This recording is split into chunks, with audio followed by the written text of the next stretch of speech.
সৌফিক toolbox নিয়ে ঢুকতেই সোনালি বলল, এত তাড়াতাড়ি এলি কেন? সৌফিক হাসল। টিভি ডাকছিল, আর তুইও।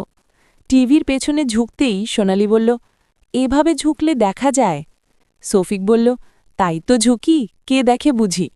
সোনালি চা দিতে গেলে সৌফিক জিজ্ঞেস করল, চা গরম নাকি তুই? সোনালি বলল, চা। সৌফিক ফিসফিস, নিশ্চিত? টিভি জ্বলে উঠতেই নরম আলোয় দুজনের চোখ আটকে গেল। সৌফিক কাছে এসে বলল, টিভি ঠিক হলো, কিন্তু তোকে না দেখলে আমার নেট ধরে না। সোনালি লজ্জায় মুখ ফেরাল। দরজার ফাঁক দিয়ে সোনালি ধীরে বলল, কাল আবার আসবি? যে জিনিস গরম হয় সেটা চেক করতে। সৌফিক বেরোতে বেরোতে হাসল, হেই মেয়েটা আমাকে দেখলেই সিগন্যাল ফুলবার। গল্পটা ভালো লাগলে লাইক দিন আর সাবস্ক্রাইব করতে ভুলবেন না।